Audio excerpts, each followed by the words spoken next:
రామోజీరావు గారి ఆయన మృతి వార్త తెలియజేశారు. చాలా దిగ్భ్రాంతిని కలిగించింది, చాలా బాధ కలిగింది. ఎందుకంటే నేనేం కోరుకున్నానంటే ప్రమాణ స్వీకారం తర్వాత వచ్చి వారికి కలవాలని అనుకున్నాను. ఆ పాపం ఆయన ఎంత ఇబ్బంది పెట్టారు ప్రభుత్వాలు గత దశాబ్దన్నర కాలంలో. పాపం ఆయన ఎన్ని తట్టుకొని ప్రజలకి చైతన్యం చేసి ఆయన అండగా నిలబడ్డారు. ఒక మహోన్నతమైన వ్యక్తి. ఇప్పుడు ఆంధ్రప్రదేశ్లో కానీ భారతదేశంలో ఎక్కడైనా సరే, ముఖ్యంగా ఆంధ్రప్రదేశ్ తెలంగాణకు సంబంధించి తెలుగు రాష్ట్రాల్లో ఏ జర్నలిస్ట్ ఉన్నా అది ఈనాడు స్కూల్ ఆఫ్ జర్నలిజం నుంచి వచ్చే రూట్స్ దానికి ఉంటాయి. అలాంటి కొన్ని వేలాది మంది జర్నలిస్టులని తెలుగు రాష్ట్రాలకు అందించిన మహానుభావులు.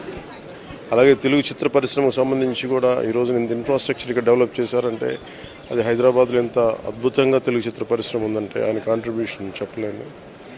ఇలాంటి చేస్తున్న వ్యక్తిని ప్రభుత్వాలు గత 15 సంవత్సరాల్లో చాలా ఇబ్బంది పెట్టినాయి. వాటన్నిటినీ తట్టుకొని ఆయన్ని ఇబ్బంది పెట్టిన ప్రభుత్వాలు ఈరోజు లేవు.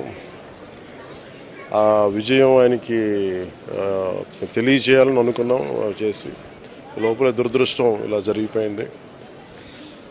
వారి కుటుంబానికి, ప్రతి ఒక్కరి కుటుంబ సభ్యులకి, అలాగే ఈనాడు గ్రూప్ ఆఫ్ కంపెనీస్ వారందరికీ కూడా నా జనసేన తరపు నుంచి, నా తరపు నుంచి వారికి నా సంతాపం తెలియజేస్తాను.